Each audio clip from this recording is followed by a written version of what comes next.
Burlesque is back.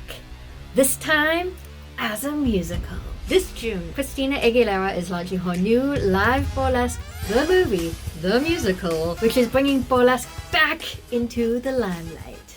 Ooh. So as a burlesque performer and YouTuber, am I going to talk about it? Absolutely. Now, before I dive in, I'm not going to talk about specifically the movie plot and elements of whether or not it is or is not a good movie. However, am I going to analyze the heck out of it and compare it to real life burlesque? Yes. Strap right in and welcome to my new adventure, ScripTEASE, where we explore burlesque in the media, also known as the Burlesque Cinematic Universe. If you're a burlesque performer in real life, you've probably heard a numerous amount of times that Burlesque the Movie is not real burlesque. Even to this day in 2024, 14 years after its release, it is a highly debated movie. But for those of you who may be new to the world of burlesque, you may be thinking to yourself, why? Why does this matter? If people like a movie, why not just let people like things that they want to like? And being realistic, there are a million views and perspectives and opinions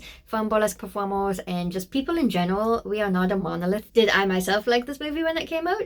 Yes. Do I still watch this movie every once in a while? Also yes. And liking a movie and having it be accurate or good even is not mutually exclusive to each other. You can have both. So strap yourselves in and get ready for Burlesque the Movie. Burlesque is a movie starring Christina Aguilera and Cher. Also co-stars Stanley Tucci, who is everybody's favorite straight man who plays a gay man. Released in 2010, this movie was written and produced by Stephen Anton, aka the brother of Robin Anton, also known as the group manager and choreographer of the Pussycat Dolls. The movie follows quite a few characters through, but the main ones that we see are Christina Aguilera, who plays Alice Marilyn or Allie, Cher as Tess Scally, Stanley Tucci as Sean, Kristen Bell as Nikki, Cam Gigande,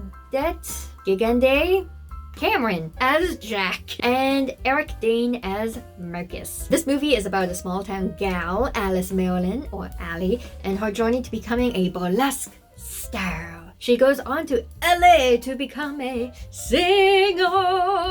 And what a trope. When exploring her new home city of LA for work, Alice discovers the Burlesque Lounge. And after investigating it very briefly, like literally she just walks inside, she very quickly decides that she wants to be on that stage. Looking at this opening scene, like you kind of get those smoky lounge vibes back to the days of glamour and glitz and old Hollywood. What are these facial expressions? And despite being turned away by the owner Tess Scally, Allie doesn't take no as an answer. And you are in my mirror because? Wait, what?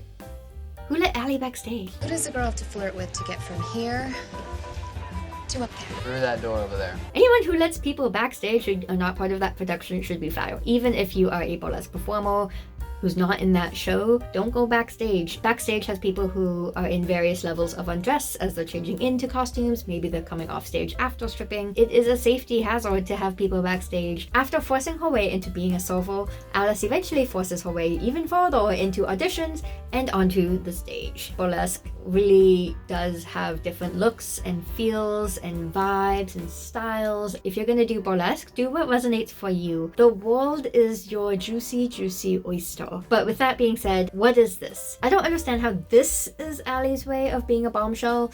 Like, we've all seen Christina Aguilera dance. We know she can dance in her music videos and in her performances, and like she knows how to dance. I don't understand why they gave her this choreography, which does not do anything good for her audition. Then we are taken through burlesque act, to burlesque act, to burlesque act, to Cher solo, to burlesque act, or are we? So that's a little bit of the very, very basic plot points that really matter for this particular video. Let's rewind a bit. What even is burlesque? I did go into talking about burlesque quite a bit and some of the basic elements of burlesque in one of my very first videos. Feel free to check out that video to learn a little bit more. First of all, how is burlesque introduced in the movie? What is this place? A strip club?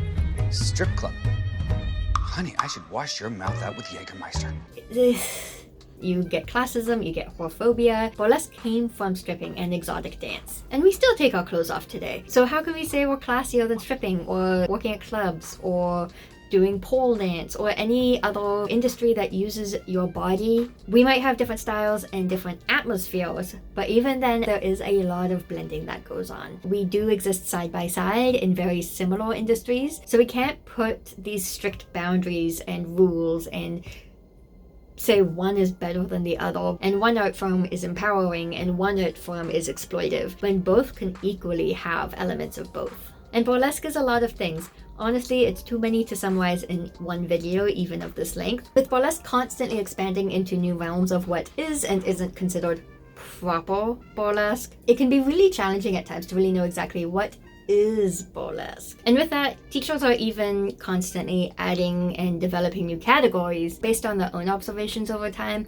I personally took a class from Ray Gunn at BarleyCon in 2018, where he had, I think, 23 styles of burlesque that he observed in his time in burlesque at the time. And even in that class, he acknowledged that categories are always changing. He's always seeing new styles being created or developed or mixed to blend into a new style. It's really hard to define burlesque when you have that much change. But with that said, I personally consider burlesque to include 5 elements. Story, and this can be something as simple as even like, what is the choreography telling? What is your narrative in your head, even if that's just, I'm so sexy and I'm gonna seduce you. What is your costume? What is your character? What is your atmosphere or audience? And last but not least, above all, striptease. And with that, you can blend any of those elements to be seductive or funny or sad or political or any of those elements I mentioned before. Note that dance is not one of those elements I listed. I'm calling them elements personally, but I look at them a lot more like guidelines than strict rules. Once you put too many rules, you create a rigidness with your art form, and it's really impossible to innovate when you say this is or this isn't burlesque or drag or comedy or theater. Performers are constantly pushing boundaries. I personally believe that you have to at least understand the foundation that you're working from in order to change it. Let's dive into story. Burlesque acts don't have to have a conventional like plot line, but even just having a narrative in your head to help you fill out your character, flesh out your act, really add nuance and depth to it. And the choreography that we tend to see in the movie is honestly, in my opinion, is quite similar to just dance. There's very limited story structure beyond just be sexy. The acts don't even tell a story of like, be sexy to what's sexy to you as a performer. Be your version of sexy. Be your version of feminine or empowered or whatever the choreographer is hoping for. But with that said, we do see that the choreography is similar to what we would see in classic burlesque days. Acts would often be focused around a performer or one feature performer with backup dancers. So we definitely see that in the beginning when you have Nikki as the feature in the club, and she's the star. She's the one who's the center of all the acts, and all of the other performers are there to highlight her and her stardom. And we do still see burlesque like this. Back in the day, we might have seen the Ziegfeld Follies, performances at the Moulin Rouge. Coming into more neo-burlesque days, we still see it on quite a big scale with performers like Dita Von Teese, Gina Bonbon, Maud Carousel, Poison Ivory's 2017 Step Down Act, Lou Henry Hoover, Foxy Tan and the Wham Bam Nation, Pinot Noir's 2023 Step Down, The Vertical Sideshow, Synergy Burlesque, and many, many, many more. And looking more beyond the performances themselves and the narratives that the performers are trying to convey, right away you can tell that the movie is trying to go beyond the stage and tell the story of burlesque. You see things like being discovered, small town girl making it big, the emphasis of connecting to your legends and history, dating guys with money, placing the show in a dying burlesque lounge or gentleman's club. Well, welcome to Wonderland. And though this puts a negative stereotype on burlesque lounges, always have or always are struggling or even have died off, is not true. Burlesque has always existed in a variety of venues, whether that's things like lounges, gentlemen's clubs, the circus, cabaret venues, theater, restaurants. Because of the diversity of where we can perform and the fact that we can literally perform anywhere that will have us as long as we follow certain laws and legislations, that is one of the many things that makes burlesque as an art form so resilient. We can shift and adapt to the times as we need to, and our industry has been so brilliant at surviving in hard times. And in Jackie Wilson's book, The Happy Stripper, she mentions how burlesque thrives in times of chaos. Whatever's going on in the world, burlesque is there. And one thing that really resonates for me in Tanqueray's book is because of all of those elements and theater, not just burlesque, but theater and performance thriving during these times and surviving and adapting, is the fact that we get time to make people forget about whatever their problems are. Tanqueray, at the time, she said that she used to do acts that were 18 minutes, and for 18 minutes, she would do her job and make them forget. We are entertainers at the end of the day, even when we're there to tell our own story, explore self-expression, to speak to politics and get a message out there, to celebration. And with that said, there's definitely times when there have been struggles, when venues have closed or circuits have closed or producers are struggling to get their show out there and they might decide to stop producing because either they can't afford it anymore or they've been pushing for a really, really long time. And even shifts in public support are even a huge aspect of that. And as burlesque has fluctuated with all of these shifts, we have also seen revivals, each with their own unique generational styles and beliefs and opinions and teachings that we can learn from. But going back to the movie and the venue story, is any of that touched on? Do they go into that depth? Do they tell you any history? Do they say why this venue's closing? No! Zip! Zero! Why? Why this venue? Why is this venue struggling? And what I personally don't understand is when Allie walks into the venue, it is gorgeous. They have a beautiful space, they have a beautiful bar top and layout for the tables, a beautiful stage and lighting and tech, and they have so many elements, including their own choreographer, their own costumer, and so you would think that even just being able to walk into the space that they should be thriving, but it's not. And because there's no previous context before you walk into the venue or even after you get to know the venue more, you never learn about what it used to be like. So the viewers are left to their own interpretations and assumptions. From what I can see, my interpretation is often it just goes back to something as simple as Tess. And Tess is not good with money or business. By looking at it without any of that context and your own assumptions, it looks like it just started the same way that it is currently going. So does the movie lose points for a story? Technically no. However, it does lack the nuance I would like to see with both the acts that they use in the movie and also the story of burlesque in order to pull it from dance into the burlesque realm. And regardless of your viewpoints of burlesque and the movie, it has left an impact on audiences across the globe in one way or another. But like, why? My guess? After a lot of reflection for the script and also a lot of rewatching this movie, honestly I feel like it's come down to one thing, and that is drama. Sure, we see Allie's conflicts with relationships, which I don't understand. We see her tensions with Tess, which I don't understand. We see the headbutting between Nikki and everybody. God damn it, don't touch my stuff! But what is the main conflict?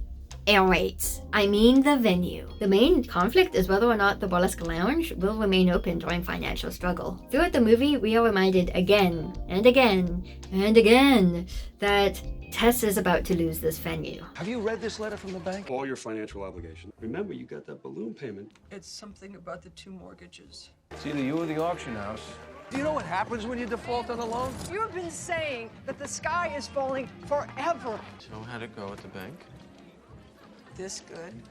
We see not only Allie's story, but also the story of the growth of the venue over time and how it changes and shifts. And as watchers of the movie, we are shown why we should care about this space. I don't understand the romance between Allie and Jack, or even the relationship really between Allie and Tess, but what I do get is a venue. Any performer can tell you their connection to a venue or venues, and we can tell you about our personal connection and roots in the industry and community. Our adoration for our history and many stories that exist within the world is what keeps us so closely tied to our performance, to each other, to the community. The sharing of energy to ourselves and the audience is what fuels us as performers. When I see the venue struggling to stay open, I am reminded of our own history, and I'm reminded of even my own journey in burlesque. We still have venues closed in my own city. We've had venues that have burned down, and I know a lot of performers who are dear friends who have decided to stop burlesque because there's just too much going on, whether that's in burlesque or their personal lives. I don't have to know this particular venue story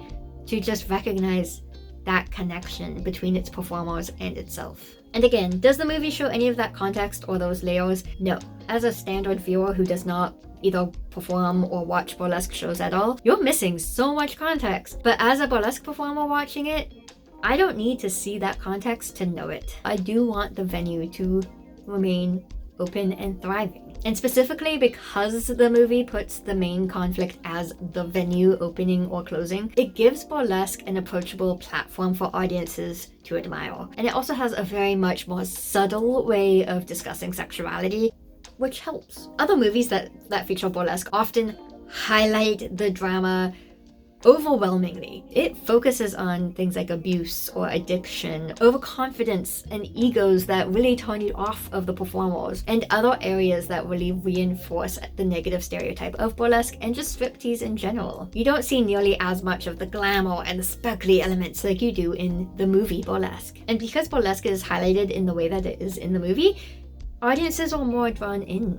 And going back to when I was talking about burlesque being dance, speaking of burlesque being dance or not, there are performers who do meld dance beautifully into burlesque, and you can tell they're doing burlesque. And I am so excited to talk about my very first sponsor that I've received for videos, and who better to support this video than the fabulous minds behind Synergy Productions. Welcome to Synergy Productions, where the magic of burlesque and dance comes alive. As an Indigenous-owned live art company in Victoria, British Columbia, they're all about captivating performances and accessible experiences. Led by ScripTEASE, Synergy Productions brings immersive burlesque shows and affordable classes to ensure there's space in burlesque for everyone. No matter your gender, sexuality, ability, or background, everyone is welcome to shine on the Synergy stage.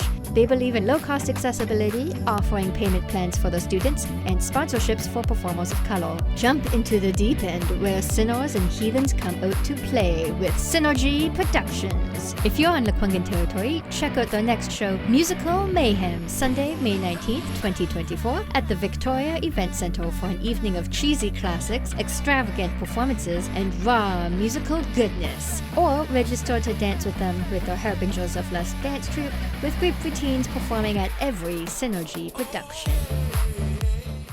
And with that, thank you so much to ScripTEASE and Synergy Productions for sponsoring this video.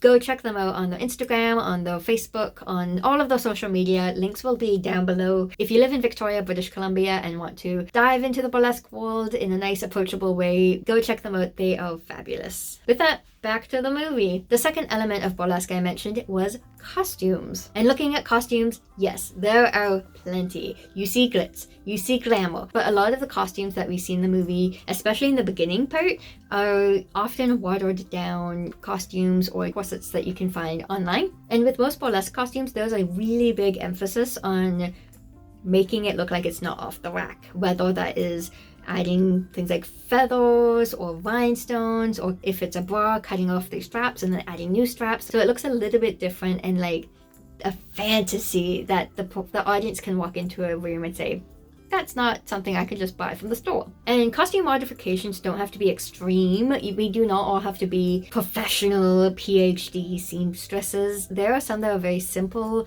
that are also very affordable, and the costume is going to enhance the story that you want to tell, while also being easy to remove. In the movie, you don't really see this emphasis on costume until Ali gets the solos, and then you start to see the glamour start to come in. You start to see the elements of reveals. You see practicality to the costume, uniqueness, so they stand out. But we don't really see that until Ali is the feature performer. And the person keeping everyone together is Sean, And as the group choreographer, Sean is the one who makes sure that everyone has the right costume at the right time, everyone's in their place. And before the 2000s, a lot of circuits and agencies and performers used to have full teams. They would have a choreographer or a costumer or an agent or manager. We don't have that today. Now burlesque is very much a self-made industry where each of us is for the most part responsible for ourselves. And you'd think before Ali becomes the main feature that because they have a costumer and a manager, these performers would be bombshells. He would be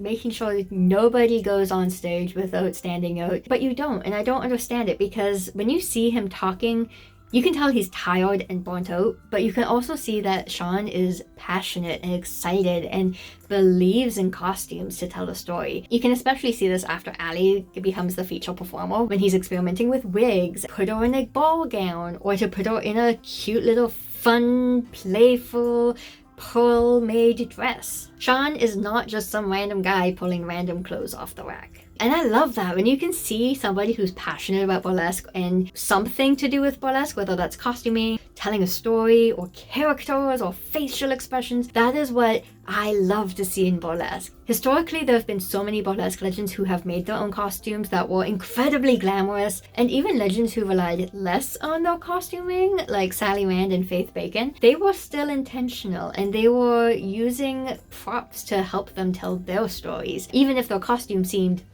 non-existent. And today we still have some ridiculously intense costume wars. Element number 3, characterization. Our persona is what pulls the audience into our act and gives our act life. Whether that is a fully fleshed out character that you invented for the stage, or it's just an emphasis and a magnifying of your own personality traits. And the movie kind of gives all of the performers the character of sexy, and it feels like that kind of sexy is inspired and pulled from elements like pinup and Dita Von Teese, Christina Aguilera. And it isn't until Ali begins to sing live when you can see that shift in characterization, not only for Ali herself, but all of the performers on stage, and even the venue and atmosphere comes more alive. On a basic level, yes, the show does have characterization. I would say only really on the pieces that Ali is the main focus. But looking at the actual characters of the movie, we can also see some pretty common burlesque stereotypes. We see an all thin white lineup, except for Coco, which reminds me of another black character with that naming. Doctor, take Miss Satine to her dressing room and get the things she needs. No one must see you, do you understand? I understand. Anywho, and though we do still see shows with this diversity or lack thereof, there is a huge push in the burlesque industry to really diversify. I see a lot of shows pushing for representation that's authentic and not just tokenizing on stage, but you do also see a lot of shows that still hire thin white and performers of privilege. And discussions around identity in burlesque is something that has always existed, but it is something that is especially prominent the last decade or two. And one thing I find really interesting is, oddly enough, all of the characters in the movie, from what I can see, use their real names. So many burlesque performers forever have been using fake names, and that exists for many reasons, whether that's to protect ourselves and our own personal safety, but also to help us build a character of what kind of energy do I want to come across, pull the audience into my essence. Except for Coco. Coco is one who may or may not be using their real name. And if we look at specifically Ali's character, Probably not a good time. I know you're really busy, and I don't mean to interrupt. Give your name and number to Sean, and he'll let you know when we're having our next audition. When will that be exactly? Let it go. Let it go. Saw it. She needs to listen Okay, to well, me. she can't right now. Well, she's gonna hear me. Good idea. Maybe I have to No, sleep with no, myself, right? no, stop. No. Don't be like Ali. There's a fine line between perseverance, working really hard and hustling and being determined, and being annoying. Ali's annoying. Know when to give feedback. Don't just give feedback to somebody because it's on your mind or because someone just got off stage, especially after a show or after a performer has performed. We are riding that high. So that is a great time to support us, to congratulate us, to uplift us, to keep us going. And then maybe the next day or 2 days later, that's a good time to really check in and say, hey, can I give you some feedback on your act? Or I have an idea. Would you be open to ideas or feedback about your act? Ali's character behind the scenes aside, I actually like Ali on stage. I mean, It is Christina Aguilera, so it's pretty hard not to see her when she performs. She is very grounded and present in the moment. You can tell as soon as she gets to sing and perform that she is in her element. And that is what pulls the audience in. Beyond the performance and the performers themselves, you need an audience to have burlesque. And what makes burlesque so special, as I mentioned before, is this special energy, this pulling and giving, this shared space that we have with our audience, whether that's breaking the fourth wall or just existing on stage together. From our stage presence to our breath to even just a look. The stage is ours to do what we want with it. Burlesque is a blend of self-expression, sharing energy, and entertainment. It's something that we see across performances, but the way those elements meld together in burlesque is something that's incredibly special. And one thing I like about the movie is how they treat their audience as their own character. You see not only Ali grow as a performer and as a person in general, but you also see the venue grow. You see the performances grow. You see the audience in the very beginning be very passive, often dismissive characters, not paying attention to the show at all, despite paying money to be there, to really being engaged, to being in shock and awe, to being like, oh my god, what did I just see? Which is something that you see in a lot of burlesque audiences, whether you see audiences with people who've been to tons of burlesque shows, that they are a part of the community just as much as the performer, or they're there for the first time being shocked with what they're seeing on stage, or being in awe of seeing people who are so excited to be on stage to present their authentic selves. And the audience dynamics, they even have this guy, the backdoor Johnny himself, Marcus Gerber.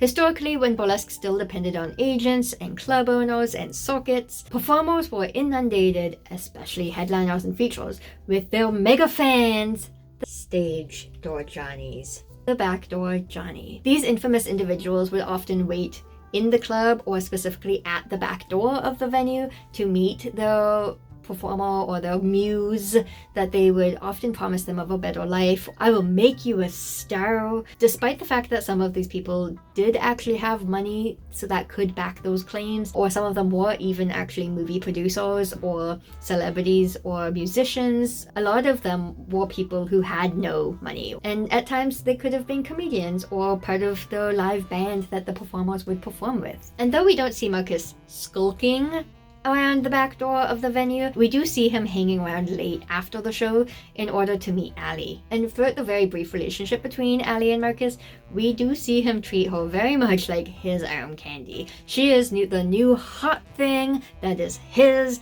and he is claiming her, which you can tell when he buys her those fancy Louis Vuitton shoes and specifically gives it to her backstage in front of all of her friends to show off.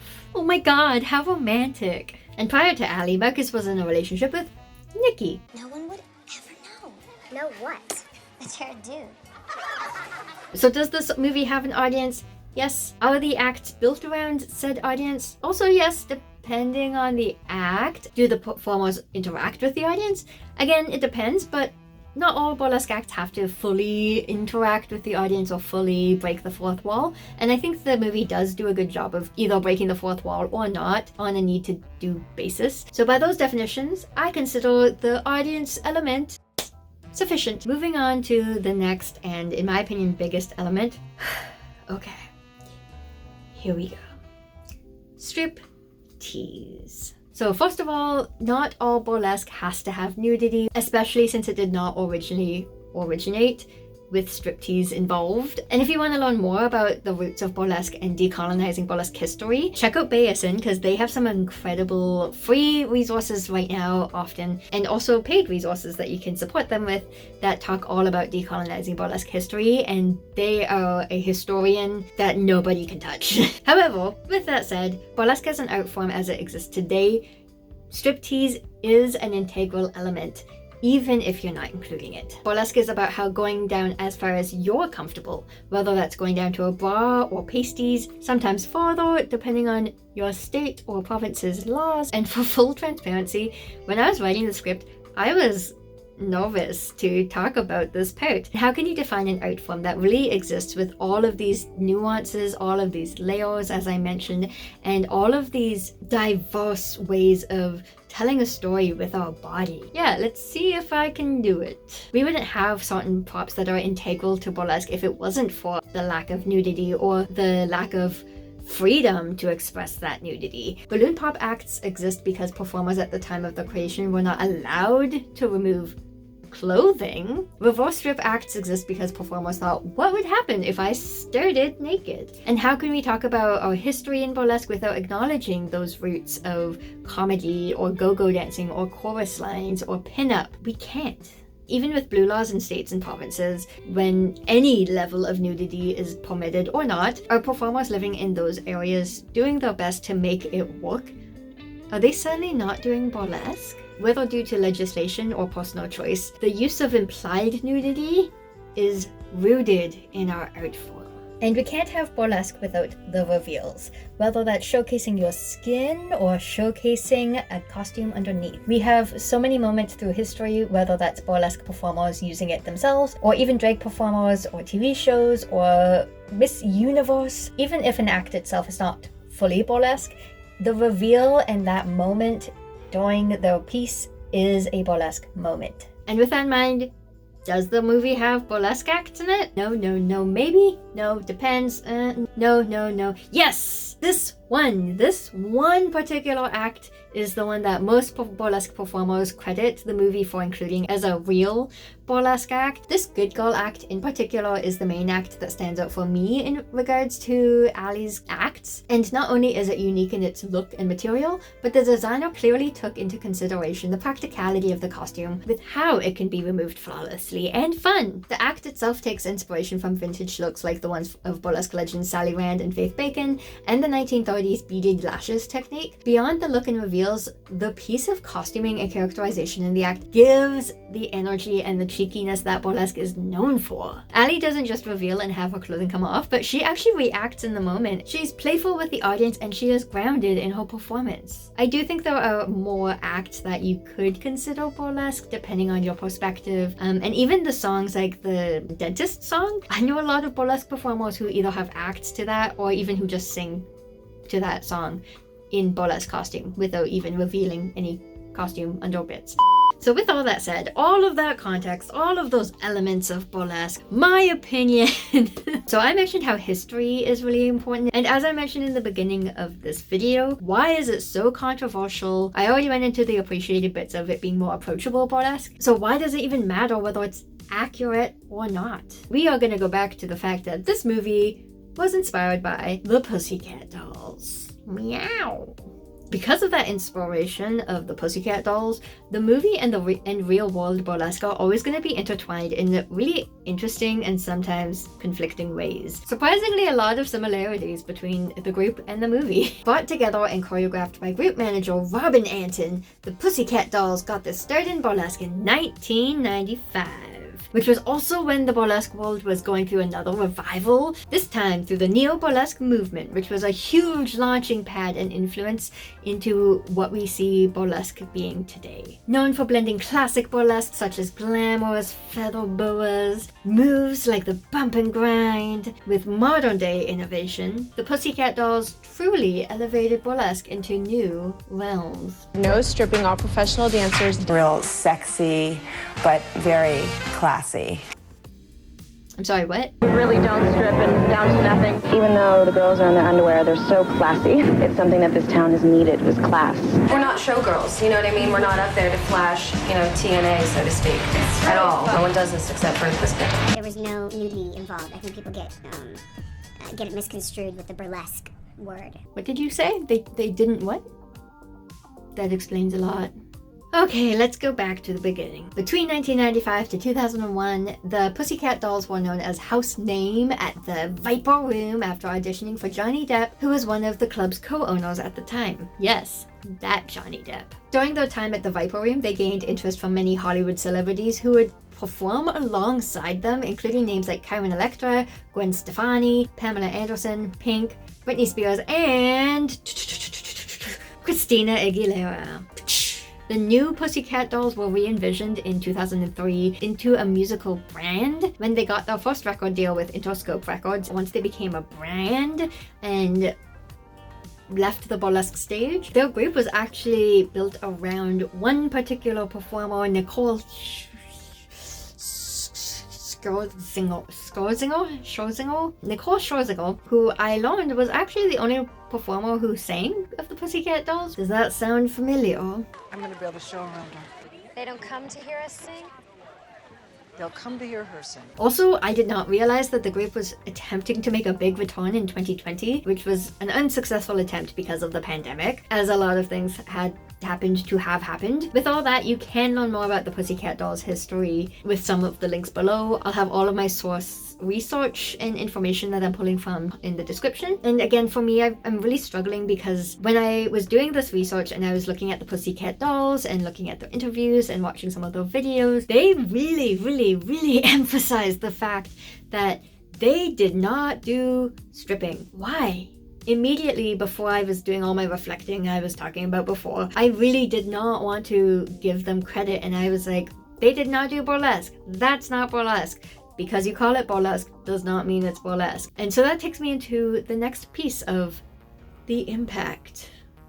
And oh boy, did the Pussycat Dolls and the movie make an impact. Even though there's a good chunk of time between the Pussycat Dolls being famous and a big deal to the movie being produced, you can really see those influences between the group and the movie. The main one being that the movie and that group do not include nearly enough striptease, in my opinion, but again, I'll let it go. I do, however, appreciate the fact that the movie did attempt to emphasize the burlesque vibe a little bit more than at least what I saw in the Pussycat Doll documentaries, whether that's showcasing the behind-the-scenes dynamics in Chosen family that is reflected in the real burlesque world, or returning to the days of vaudeville and cabaret. And in my opinion, there's nothing wrong with being inspired by burlesque aesthetic. It's everything else that often comes with it. I talked about this in my Is Burlesque Stripping video, and where the problem stems is when you have an inspiration or you have an aesthetic that you're inspired by and you actively distance yourself from that history and that art form. And we still see that today in a lot of dance studios and workout studios and a lot of people who promote themselves as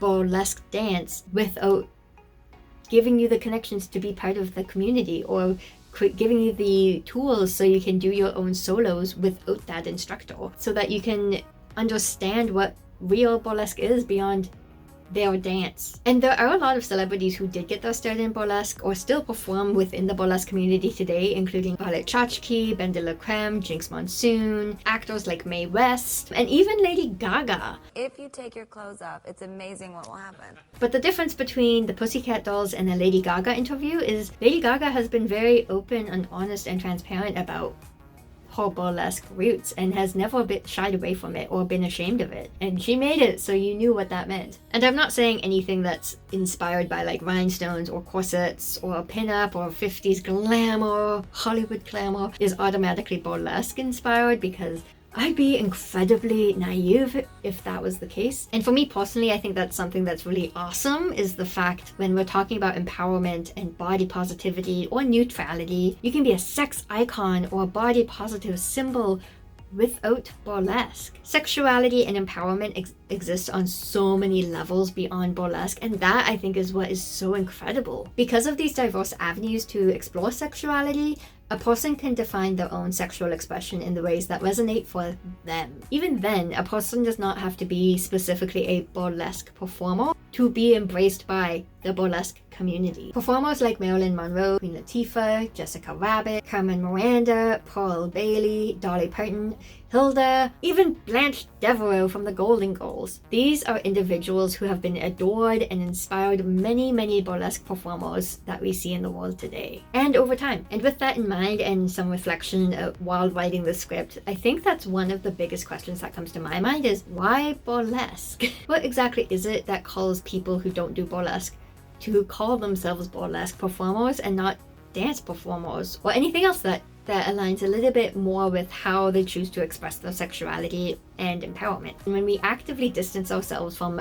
an art form and style a history, we are doing an incredible disservice not only to the community but to those roots themselves, specifically by profiting off of the idea rather than giving our students or viewers the connection to getting started beyond aesthetic. That, in addition to dismissing performers who continue to work hard for a performance to be recognized and destigmatized for over a century, is where I see most of those frustrations coming from when people come up to them and say, "Oh my god, I love that movie, I can't believe you do that." For example, there is a huge difference between a burlesque performer who chooses to use their own knowledge and experience as a burlesque performer to create their own dance classes or workout program compared to someone who's doing it purely for the aesthetic. Because that burlesque performer, you can tell, is curating their own style to bring burlesque into another realm, whether that's fitness or a different type of movement, compared to someone who does not understand the nuances of the burlesque world and instead uses the aesthetic to exoticize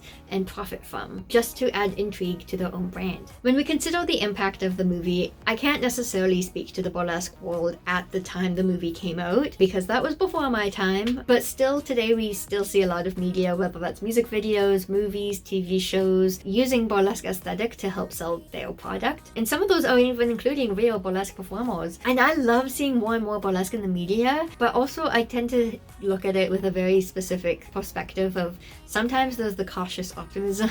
It's great, I love it on one hand, and on the other hand, I wish that burlesque performers would just be appreciated and people would be willing to throw their money at real burlesque performers rather than people who are copying their aesthetic and not giving anything back to the community. I've seen a lot of audience members buy tickets to shows, even today still, with the expectation of either the movie or what you see in music videos or what you see in TV and other areas with a certain vision in their head, and we've had a lot of varying reception from some of those people in the audience, also recognizing there are times when our vision and influence as burlesque performers will be limited. I can only talk so much on YouTube or show so much on YouTube or in the media or even on stage, again with blue laws and nudity laws. And right now, one of the biggest struggles that so many burlesque performers are having is algorithms. How we show up in feeds on social media and what is and isn't acceptable. And often performers who are females or femme presenting people